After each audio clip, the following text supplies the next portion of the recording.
Serving up stories from the lacrosse field. Brought to you by Lacrosse Magazine. Produced by U.S. Lacrosse.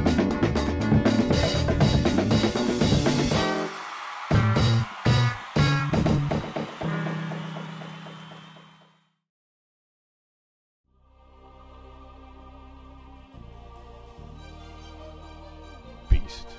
Sick. Freak. Unreal. These are just some of the superlatives young lacrosse fans bestow on Paul Rabil. The mere mention of his name evokes all.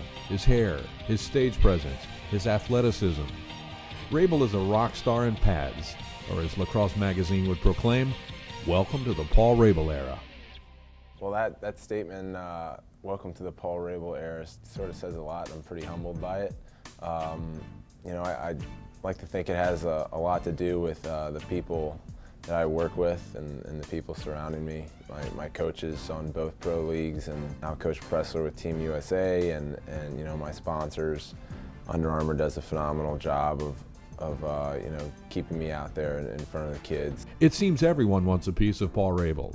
A four-time All-American at Johns Hopkins, he won national championships as a freshman and junior in 2005 and 2007. He did everything in his power for a third NCAA title, scoring 6 goals in a valiant effort before bowing to Syracuse in the 2008 final. From there, Rabil would undergo a serious facelift, starting with his hair. With Coach Petramala, I grew my hair out at some points during the season, but you know, we had a pretty difficult time in the regular season my junior and senior year, and actually my senior year I had it pretty long, and we dropped 3 in overtime in a row, and I've been known to do some pretty serious things when things don't go well, so I actually took a razor and just shaved my head on my own. You know, what I've always done as a player is try to, you know, simulate other players in professional leagues, and one of my idols, or sports idols, has always been Troy Polamalu, and the way he, you know, works as a safety and the amount of respect he gets and all that, and his hair is pretty notable and outstanding, so I've sort of taken a liking to that a little bit. So the flow is here to stay?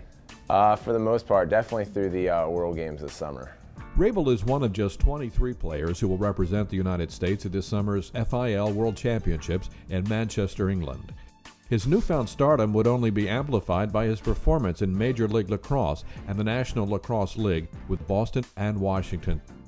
Last summer, Rabil broke an MLL record with a 111-mile-an-hour shot in the All-Star Game's fastest shot competition, an accomplishment his sponsors were all too eager to exploit.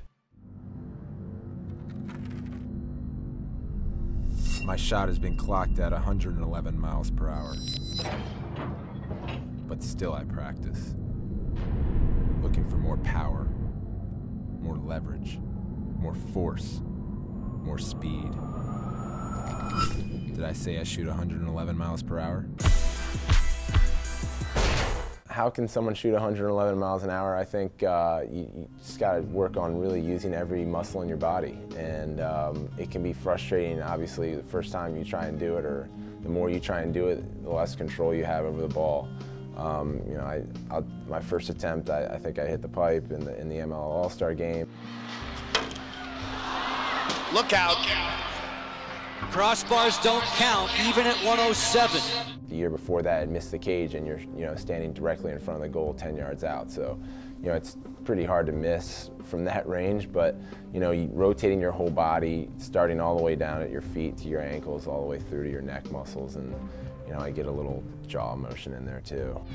3-time first-team All-American, 2-time NCAA champ. Found the corner, 111 miles an hour. A new leader. Gets applause from Max Seaball. And a new world's record. It's just really releasing everything in your body and then trying to control the accuracy with your wrist. So it's a pretty tough thing to do, but I wouldn't say it's the most realistic shot in a game of lacrosse. Rabil even has the high-profile romance to match his celebrity status in the sport, dating U.S. national team member and UMBC women's lacrosse coach Kelly Berger. I forget which forum it was on, one of the many forums in lacrosse, but there was a discussion on how I could have caught Kelly Berger and what's she doing with the caveman from Geico. So easy Paul Rabil could do it? Not cool. not quite. He just makes it look easy. I don't know if I believe in callings as much as just, this is my passion. It's something that I love. I had the opportunity to actually go out and practice with Johns Hopkins a couple days, and I'm working, on my strength and conditioning with Coach Dyer. Giving back to the program that gave me so much is always at the forefront of things for me. I'm doing appearances with some youth groups. Every day I wake up, I try to do something new to help promote the sport.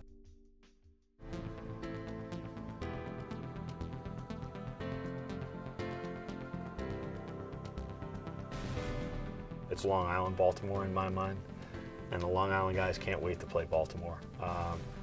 It's different. It's just a different style, I think. I think the Long Island brand is a little bit more athletic. I think the skill set is a little bit better with the Baltimore players. But I think the Long Island guys are pretty tenacious, and they make up for any skills that they may be giving up to the Baltimore guys. So it's a heated rivalry. It's a heated rivalry. I mean, playing with the Long Island Lacrosse Club, going down and playing, we would come down and play the Southern champion, which was typically a Baltimore team. And it was a heated rivalry every game. And it was pretty funny, you go to the MLL, the year and you play, and it's Long Island against Baltimore, and it's basically the same group of guys that had been playing for 10 years in the club championships together. And it was just as intense, and if not more. It was a special rivalry.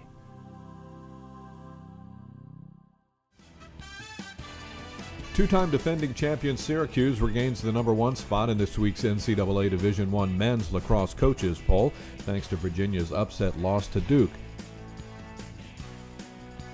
Down goes Northwestern. The Wildcats' 24-week reign over the NCAA Division I women's lacrosse coaches poll is over, as is their 41-game winning streak. Afternoon #1 North Carolina upended Northwestern in a shootout last Sunday. Another weekend, another doubleheader, this time Denver Fairfield and UMass Georgetown in the ESPNU Warrior Classic in Hartford, Connecticut. Bids are on the line already on the women's side, with automatic qualifiers to the NCAA tournament being decided in the ACC and Atlantic 10 Conference Championships. Plus, Northwestern looks to rebound against red-hot Vanderbilt. Follow the action this weekend and all season long at LaxMagazine.com. Who's a sore loser? Paul. I said we were equal. No, I've gone through a season when he's lost 5 straight at Hopkins, and it was miserable for both of us. I don't know. I said you clean too much. Oh, yeah. If that's a bad thing. She's like Monica from Friends. No, I'm not. I do. I clean a lot.